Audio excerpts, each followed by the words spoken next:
Some people don't believe me when I say I took my first radio to bits when I was 5 years old. Just briefly, my grandmother was visiting us and she took me for a walk into the woods. I love the woods behind our bungalow where we lived. And even in those days, sadly, there was fly tipping. Someone had dumped a load of rubbish on the track leading into the woods. And on top was this valve radio, the old wooden 1940s or 30s, I suppose, valve radio. And I saw this, I wanted it. And I made her lug it home. So she lugged all this radio home, put it in the garden on the table that we had out there. And I went into my dad's shed, got some tools and took it to bits.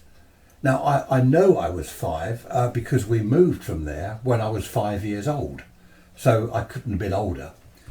So that was my first radio. I took it to bits. I remember pulling valves out. I do remember it in the garden. I remember pulling valves out and my mum saying, "Be careful they don't break because they're glass." I mean, obviously I didn't get the radio going, not at 5 years old. So that was the beginning. Then moving on quickly to 7 or 8 years old, one evening my dad was in the lounge tuning around on the big old valve radio we had there.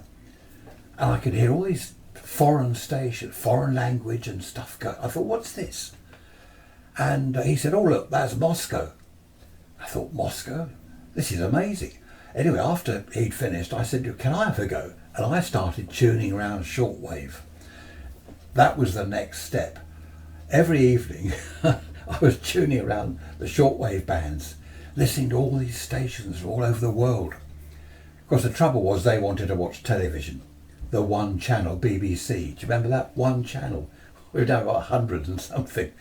So I had to get a radio of my own. My dad found me some old radio from work and that was put in my bedroom. I put up an aerial, bit of wire and the rest out of the window. But it wasn't particularly good. It wasn't as good as the one in the lounge. I was tuning around and I just wasn't getting the same amount of radio stations. Now, a friend of the family was a TV engineer. And whenever he came round to repair our telly, the old black and white thing, I was watching him, asking questions. I must have been 7 or 8 when I was telling him that my radio on shortwave wasn't too good. Anyway, a few days later, he turned up with a PCR. Do you remember that? There's one up there, look. PCR2, that one is. That's the one I had, except it had the black front. I believe, what are they, 6 to 22 megs, something like that. And he lugged it in from his car, put it in my bedroom on my table, in place. We took the other one away, connected the aerial, and I couldn't believe it. I was tuning around shortwave, fantastic, long wave and medium wave as well. And I was getting a lot of stations. Now this was the daytime, and he said, "You wait till tonight." And that night, I stayed up till, well, I don't know what time. Parents went to bed. As soon as they gone to sleep, I'm awake. Radio on. I had headphones. He gave me headphones with it, and I'm there in my bed with the headphones on the bedside table, tuning around shortwave. That was it. I was definitely 100% hooked. It was fantastic. I used that radio, I don't know for how long, many years. Finally, that wasn't good enough because I'd heard about a trawler band. This was between 2 and kind of 3 point something megs, trawler band, where there's ships. And you're living on the south coast of the UK where I am. We got the English Channel, obviously, and all the shipping. Is it still, I think, the busiest shipping lane in the world? I wanted to hear the ships. So the PCR2, that had to go. I was lucky enough. I've been given a lot of things over the years. I was lucky enough to be given by the same TV engineer a Marconi CR100, and that was it. I thought I was in heaven. Big thing, well, you know what they're like. I've got one over there, you'll see in a minute. The big box, the logging scale, the bands. What are they, 30, no, I think 30 kcs to 30 megs. I think 30 kcs. I couldn't believe it. I'm tuning around, I've got an exercise book, I'm logging stations, and it was on that one evening that I heard, "Here is Tel Aviv. This is a test transmission. Please reply in condition B." I'm thinking, here is Tel Aviv, that's Israel. So I'm writing it down, checking the CR100 logging scale, making a note of that, and the date and the time. I got this exercise book, which very soon filled up with shortwave radio stations. But apart from the broadcast bands and the shipping, there was other stuff. There's the army around 5 megs on Salisbury Plain. I was listening to army manoeuvres on Salisbury Plain. People in tanks talking to their commanding officer or whoever. All AM, of course, back then.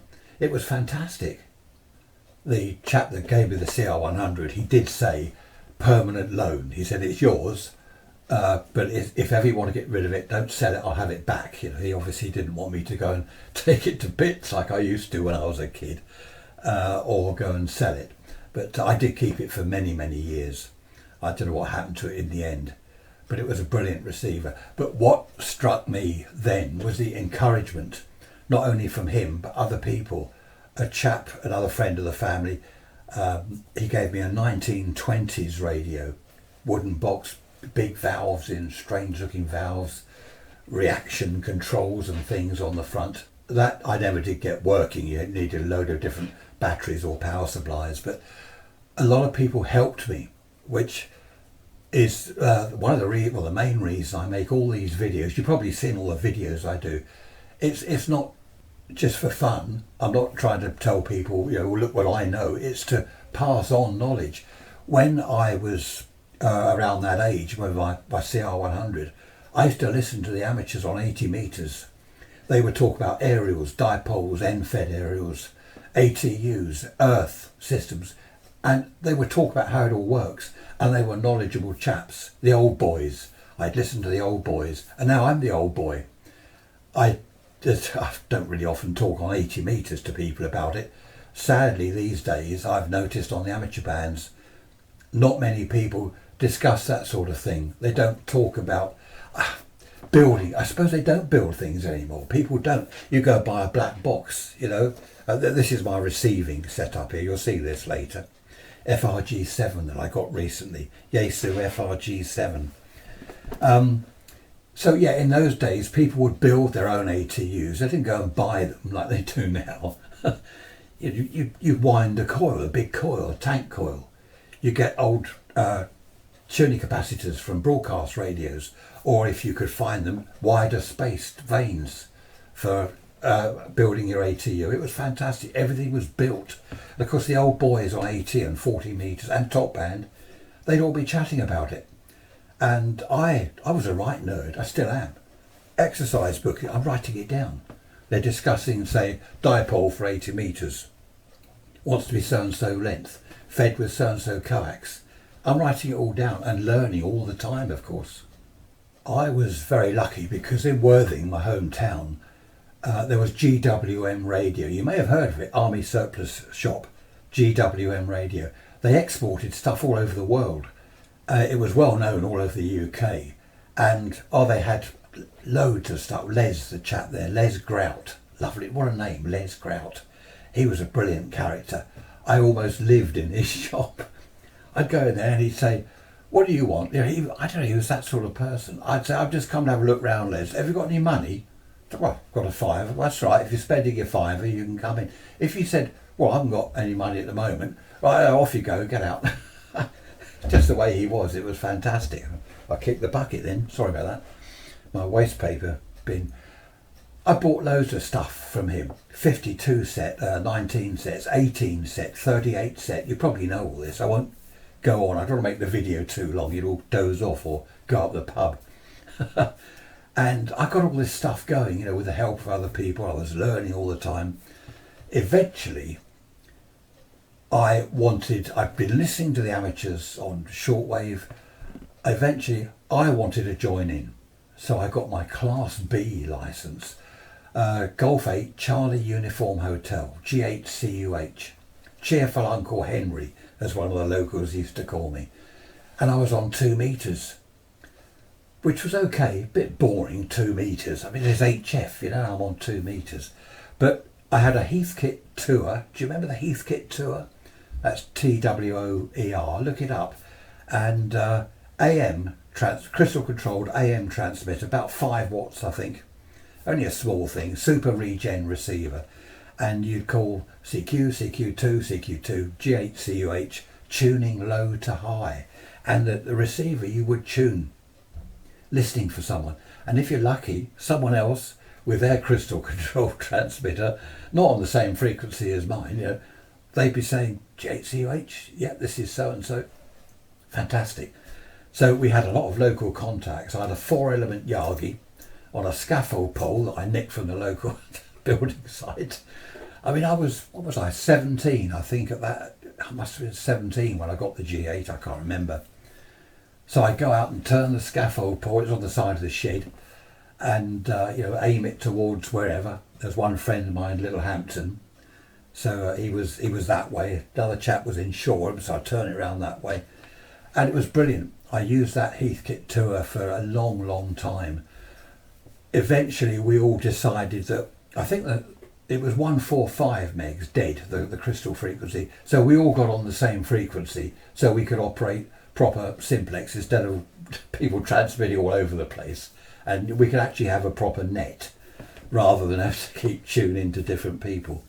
Some people started using XPMR rigs. I remember a friend of mine had a Hudson, was it Hudson AM PMR rig? He put a couple of crystals in that, tuned it all up so he could join us. But as I say, I was stuck on 2 meters.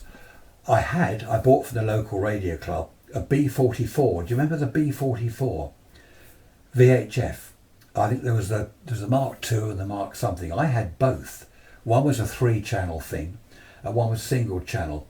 And I bought it from the local radio club for £5 and it was crystalled up for 70.26 megs. AM, of course. Well, not of course, AM. And I used to listen to the people on 70.26. One of them was local, mobile.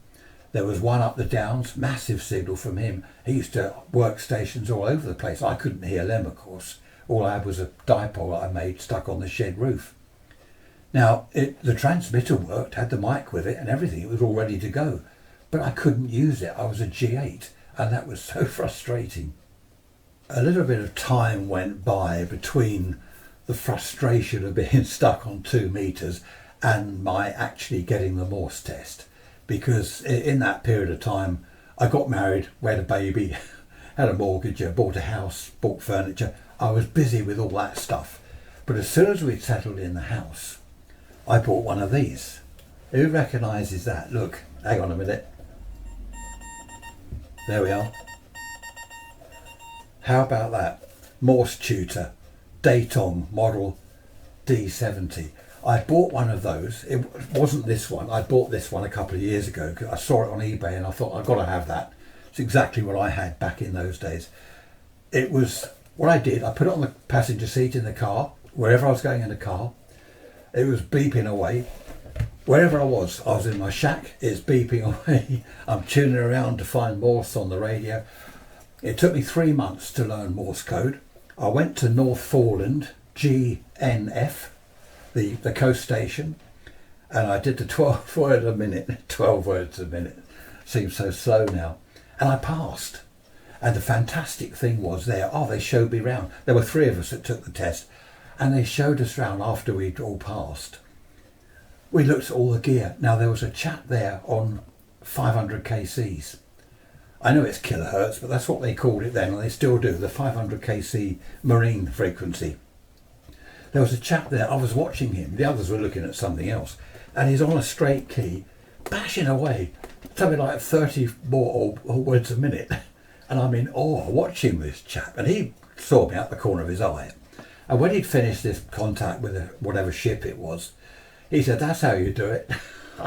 I said, "Well, I've just passed," and he said, "Oh, 12 words a minute." I mean, he wasn't being rude, he was laughing. And he said, "Get up to this sort of speed and you might get a job here." And I thought, oh, I'd love to work at one of the coast stations. Knighton Radio on the Isle of Wight, only down the road. The Isle of Wight, you can see it from here, down the beach. Well, not down the beach, you go up the downs, you can see it. It's only 30 miles, I think it's 39. Knighton Radio, they used to blast in here on 2182 kilohertz. I don't know, it's all kilohertz now. It used to be 2.182 megs. Now it's 2182 kilohertz. It was 2182 kilocycles. Going back, showing my age again. But that, 3 months of that got me my G4. And I didn't have an HF rig, not one that transmitted, but I had a 19 set that I'd got going receive wise. So I dragged that out, put some HT 600 volts on the transmitter on the 807, fired that up. I had the carbon mic. It was all original. And I'm on 80 meters CQ, G4NSJ 80 meters. And a chap from down the road answered me, one of the locals. He said, "Oh, congratulations on your G4. He said, "What are you using?" I said, "A 19 set with a carbon mic." Good grief. It wasn't long after that. I thought, well, I can't, 19 set. It covered top band just about, because it was 2 to 8 megs. You could go just below 2 megs. You could get top band. 80 meters, of course, and 40 meters. We weren't allowed on 5 megs then. I got fed up with that. A lot of the blokes were SSB. And I think, I've got to go sideband, So I bought a Yaesu FT101B, £220. That was in the 70s. Good grief, £220. My brother lent me the money. Well, I think he lent me half the money. I had to pay him back. Because don't forget, I had this mortgage and a baby and a wife that didn't work. It's all down to me. The FT101B, I fired it up. We moved house shortly after that. I put up a dipole, 80 metre dipole, trapped at 40 metres, fed with whatever it was, ribbon, I can't remember. I think actually it was 75 ohm, twin, like the old telephones used to be. KW107 Supermatch, 80 metres. I remember my first contact that evening, some chap in Europe somewhere, he said, "You're the biggest signal coming out of the UK this evening." Yes, that's it. I've arrived. I very rarely bothered with 40 metres. I was having so much fun on 80. It was fantastic. But then I wanted to go on top band. Some of the locals had a net on top band, so I had to get on there. I put up an inverted L, about 30 feet of vertical. I forget what the horizontal was. We had a very, very long garden. I was lucky. From the front fence to the back fence was 200 feet with a bungalow somewhere in the middle. Well, not the middle, somewhere, wherever. And I put up this inverted L. I was on top band, working people down in Spain, all over Europe, up in Scotland. I was getting 9+ reports on top band. And that's when I joined the GQRP club. Not that I was QRP. And the chap in Shrewsbury, what was the vicar's name that started it all? I can't remember. The Reverend Dobbs. Anyway. I still get the Sprat magazine now, the little Sprat magazine, fantastic. Lots of little constructional things in there, lots of articles. But top band, that became my favourite band. Top band at 80 metres, absolutely brilliant. And looking back, if on top band, if the S meter noise level was about S2, that was noisy. S2, bit of atmospherics around tonight, bit of a noisy band tonight, S2. Now, top band, well, it's normally 9 + 20 noise. If it's S9, the band's quiet. I mean, can you believe it? Sadly, I don't use top band anymore. It's just totally obliterated with noise. There we are, no point moaning about it. 80 metres, sometimes I can find a quiet spot where the interference seems to move around. I mean, I don't know what it is. It's probably switch mode power supplies and all sorts of stuff, loads of stuff. I've got a SDR, the software defined thing I put on the computer. I look at 433 megs where all the key fobs are and ring doorbells and stuff, and there's bleeps and buzzes and squirts and noises all over 433. I mean, that's the 77's amateur band. And some of these Chinese radios, of course, they're a bit wide. You can hear it on them when you're not on that frequency. What are they on? They're on 433 920. I haven't listed on 433 920. I usually switch it to AM because you can hear the bleeping and stuff there. Anyway, I'm digressing. Just bought a temperature thing wireless temperature thing that I've got in the shed in a box where the tortoise is hibernating, just so I can look at the temperature indoors, make sure he's not too warm or too cold. And that interferes with our burglar alarm. It sets our burglar alarm off. I don't know, nightmare. Anyway, back to the proper good old days. Everywhere there wasn't this interference. You know, you could. I do remember giving stations a report, something like, you're 5 and 3.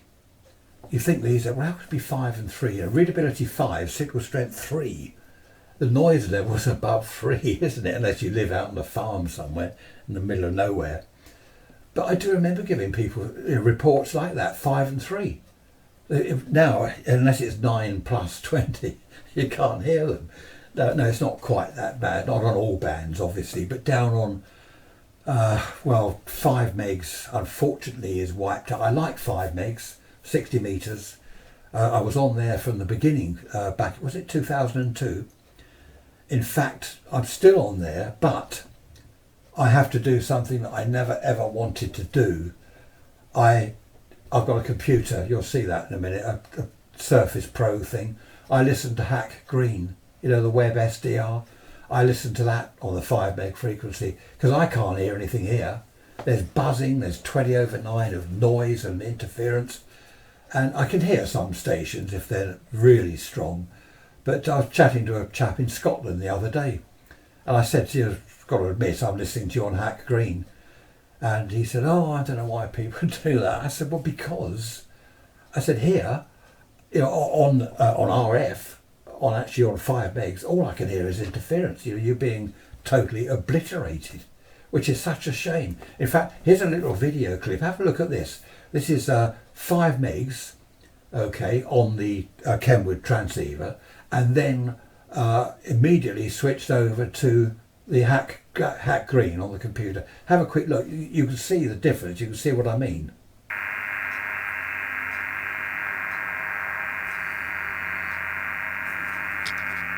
Just having a rant to you about J.I.J. Colin. All right, have a good day. Hope everything's okay with you. So you can not only see on the S-meter what I mean, you can hear what I mean. Actually, the chap on Hack Green, he wasn't too strong into Hack Green. They're normally 9 plus into that. Where is Hack Green? It's up near Manchester, isn't it, somewhere? The RAF secret nuclear bunker or something. Not sure what aerial they've got. I think they've got a pretty good wire aerial, probably a dipole or something. I don't know. Anyway, so I have to listen to Hack Green, and I don't want computers in the shack. I mean, okay, I've got the SDR. Someone gave me that. That's why I've got that. Someone gave it to me, so I thought, well, I might as well use it. But I didn't ever want computers anywhere near my amateur radio gear. You know, computers are a separate thing. They're brilliant. I have used a computer in the past for PSK 31, RTTY, that sort of thing, just for fun to see what it was like. It didn't last more than a couple of months. I got bored with that. But there we are. I just can't do it. I said to the chap, if I don't listen to Hack Green, then forget 5 megs. I can't go on 5 megs, just can't operate there. My worry has been, I don't want to be calling CQ. People are answering me and I can't hear them, because then you're going to get complaints. You know, people will start saying, well, you know, don't transmit. If you can't receive, keep off the air. Quite rightly, of course. Another thing we've got here in Worthing is 4 meters. There's a huge group of us on 4 meters, not using the B44 on 70.26 AM. We're using Tate XPMR rigs, which are 25 watts, 4 channels, or Chinese 4 meter stuff. I've got 5 4 meter. I've got 3 Chinese ones and 2 Tates on 4 meters. 4 meters is really active here in Worthing and along this part of the south coast, Sussex, West Sussex around here. It's really active. It's brilliant. It started off a year or two ago, just 1 or 2 of us. I think there were 3 of us started on 4 meters.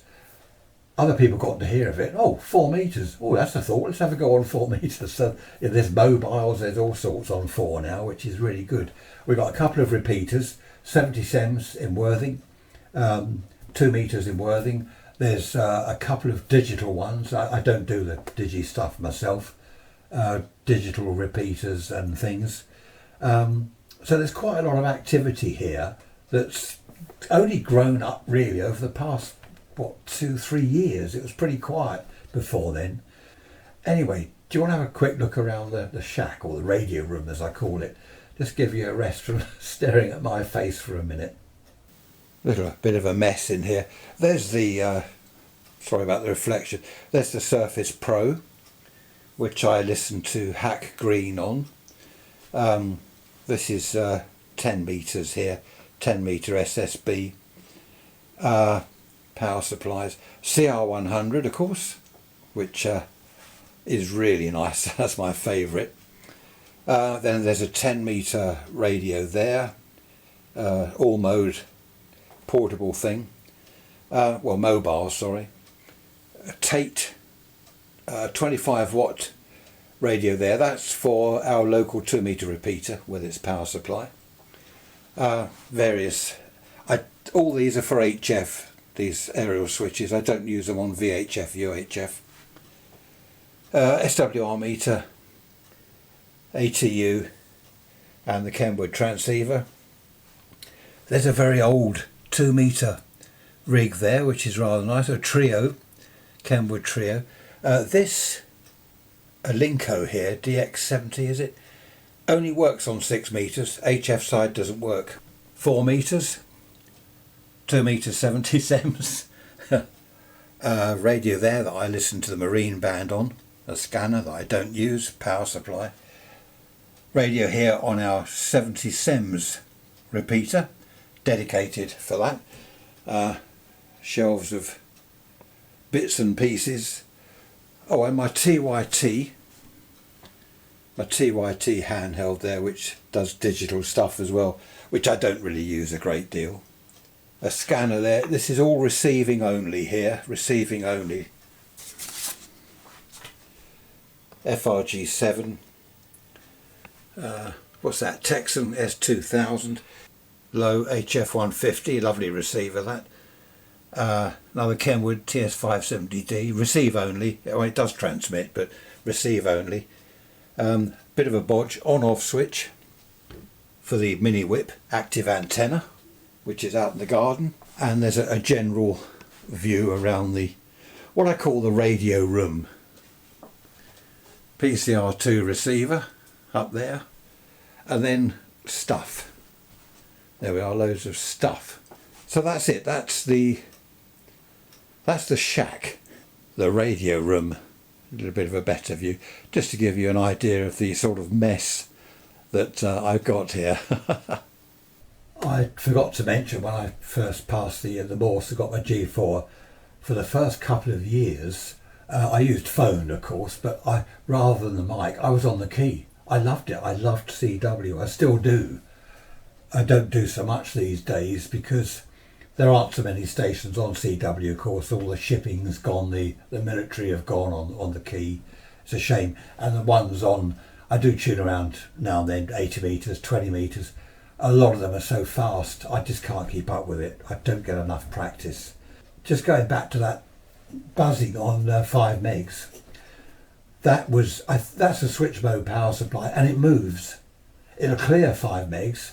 So I make contact with someone, I can hear them direct, then I lose them because suddenly up it comes. I've got an idea. It's next door, it's over the road, they've got solar panels over the road, everyone's got switch mode power supplies. It's such a shame, but there we are. Yeah, I forgot to say for all the receiving stuff here, long wave or VLF up to 30 megs, I use a mini whip active antenna, which I find pretty good noise wise. It's on a 25-foot fiberglass fishing pole right at the end of the garden, as far away from houses as possible, and that is pretty good. Also, I forgot to mention we've got a 10 meter repeater. How about that? 10 meters. A bit quiet in the winter, of course, but when there's a bit of an opening in the summer months like this year, we had people going into it from America. Brilliant, coming into our 10 meter repeater from America, fantastic. We got the transmitter at one house and the receiver at another house. The receiver was here, but there were problems with interference. It's now with a chap in a village not too far away where the noise level is quiet. So yeah, we've got a 10-metre repeater as well, which is fantastic. It is such a shame that all this noise is on the HF bands because, as I've said, top band 80, they are my favourites. I've never really been VHF, UHF. I use it as a telephone basically. The repeaters are handy. I'm mobile on 77s, 4 metres sometimes, 2 metres. I'm mobile. It's great as a local thing for a local chat. But I remember a friend of mine years ago. He had was it a tonner? Was it a cross element? I don't know, a huge 2-metre thing up on his chimney with a rotator. And I've just been talking to someone in Hampshire, from where we are in Sussex. Something's dinging. And I said, oh, Hampshire, oh, great, okay. I've just been talking to someone in America. And I've spoken to people in Australia on 10 metres, just using a CB aerial. That I use what is it? Is it a Sigma? The 5/8 10-metre aerial. It's only 6 foot off the ground. The bottom of it is on the fence post, 6 foot off the ground, and bit of an opening on 10, straight into Australia, Indonesia, America. I spoke to a chap through the repeater in Boston, in America. He was in Shoreham, about 5 miles that way, and we're chatting via American repeater. Terrific. This is why, I don't know, VHF, UHF, even with all the beams and the rotators and stuff and on sideband, yes, you could do very well, but it's never appealed to me. One thing I did many years ago, and I don't want to bore you now because I'm rambling on a bit, on 10 metres, I said, as this was FM, I was saying, hello, G4NSJ, let go of the mic quickly, and you can hear yourself. It goes round the world, the signal, and comes back. So you say G4NSJ, and you might just hear NSJ actually receiving it. Fantastic. All around the world, bouncing like that, all around the world, back to my receiving area, and I can hear myself. Absolutely brilliant. I've never been into EME. I don't like Earth, Moon, Earth and stuff, and Earth, Mars, Earth and whatever, and Saturn. No, they don't do that, do they? I've never been into that. And I just love shortwave. The shortwave broadcast bands, got a list up there of all the bands. What is there? 25 metres, 31 metre band, 9 megs, 22 metre band, 13 megs. Okay, a lot of it is Radio China these days, as you probably know if you've tuned around. But there are a lot of other things as well on the broadcast bands. I've heard, there's loads. There's Turkey, there's Romania, Radio Romania, there's all sorts.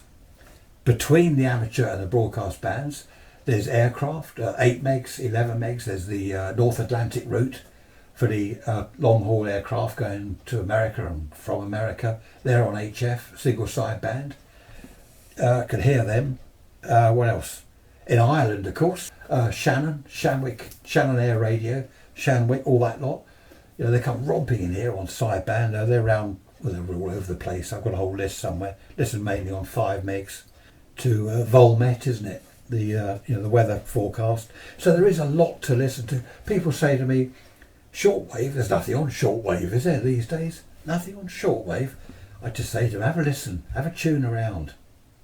Just going back to ATUs for a minute. This is an L match I made years ago. Goodness me, absolutely years ago.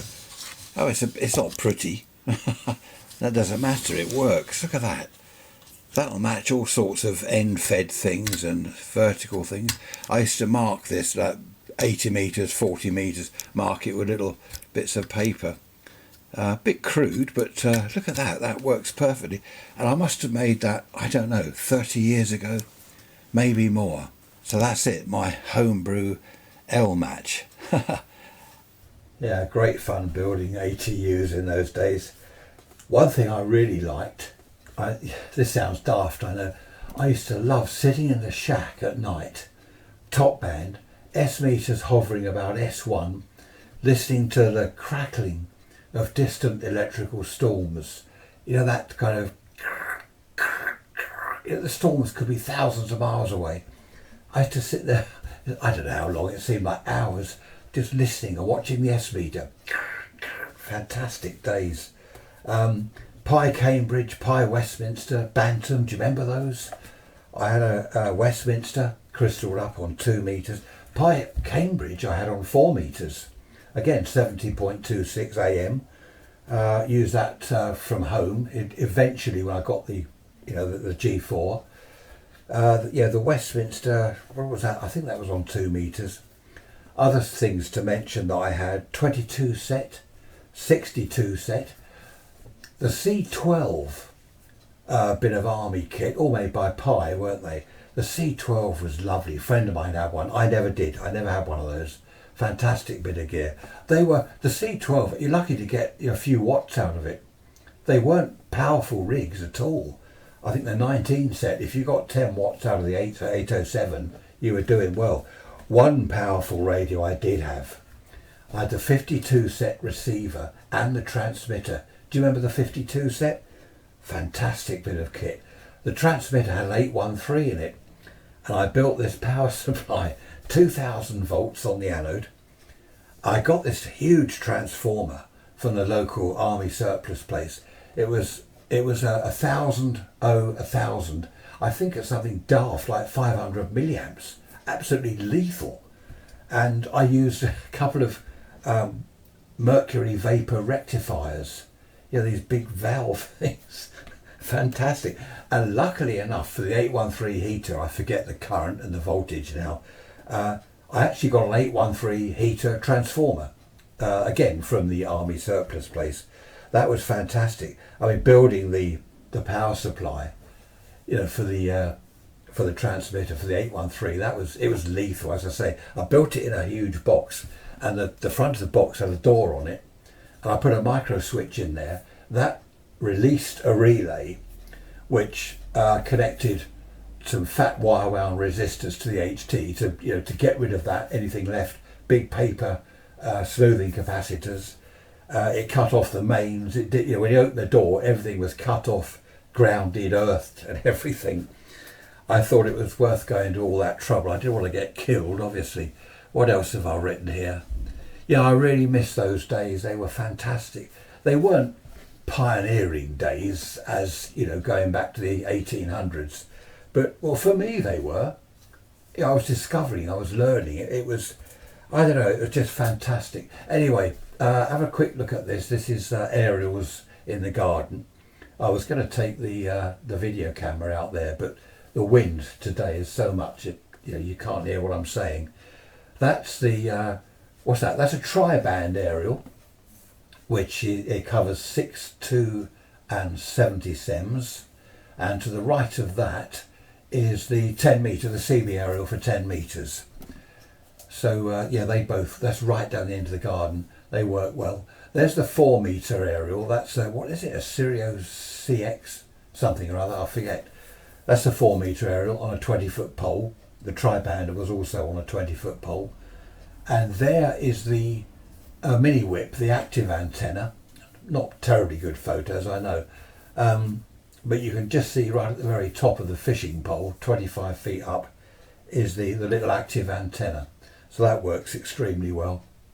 And again, right away from the house, the 4 metre aerial, when it was near the house, I wasn't getting out to the north at all because the house was in the way. Further down the garden, I get a good east and west coverage, because there's absolutely nothing east and west. You can see right down that way, so it's really good. On the house there, you can see on the chimney, that's the 70 sems 2 metre collinear thing, the white stick, and the redundant pole on the back of the house, that used to be what they call a Ringo Ranger. Do you remember those? 2 metre collinear thing. That now supports the centre of the doublet, which is about 132 feet. Yeah, it's cut for 80 metres, fed with 300 ohm ribbon. So that supports the centre of that. That works pretty well, but of course going over the house as it does, it does pick up interference. I don't have, friends of mine have got the ICOM, is it 7300, 7400, with the is it pan adapter, waterfall business, all that. I've got no modern gear like that. The most modern I've got is the old Kenwood for HF TS570D, which I quite like. I've always felt there's no point, what are they, £1,200, something like that? There's no point in buying a bit of gear like that when I don't have a great deal of room for decent aerials, and the noise level is just horrendous. I've always thought it's like buying an audio amp. You know, why spend £1,000 on a brilliant stereo audio amp when you've got a pair of dreadful speakers? There's no point in having the amp. So there's no point in me spending a lot of money on an HF rig when I haven't got the aerial and the noise level is high, of course. Going back to the 52 set transmitter, I think that was control grid mod, wasn't it? You'll remember. You'll be saying, oh yeah, that's right, I remember that. Control grid modulation, carbon mic. I remember when I first fired it up on 40 metres, I called CQ and this chap came back to me from somewhere up north, and I remember he said, are you next door to me? It was the signal, I don't know what power it was running with the 813, but the signal, he said it was amazing. And I was so pleased. That's the first time I tried it on 40 metres. So that was my first contact with the 52 set. I was just about to end the video and I thought of something else. From my shed down the garden, I could see next door's kitchen window. They had a fluorescent light, you know, the strip lights. And as I'm talking in the mic, it's lighting up their kitchen. This fluorescent light is modulating. You know, the light was switched off, it was dark. And as I'm chatting, it's lighting up their kitchen. And I remember the chap said, oh, you know about electrical stuff. Why does my light do that? He said, I've changed the tube, I've changed the starter. Oh dear. And the other neighbour used to come round. He used to knock on my shed door, this old boy. And he'd say, I can hear you on my television again. Oh dear. I mean, they were fine. You know, they were okay, the neighbours. But those were the days of, you know, band 1 telly, band 3 telly. So it was, TVI, a major problem, especially with an 813 running on the 52 set. Okay, I think that's about it. As I said, I could just ramble on for another hour, probably 2 or 3 hours, but you don't want that. So I shall end the video here. Hope you've enjoyed it. Hope you've found it interesting. And as I said before, not got too bored. Now you can go to sleep or go off down the pub. Thanks for watching. Perhaps hope to do another one at some stage. Take care. Bye bye for now.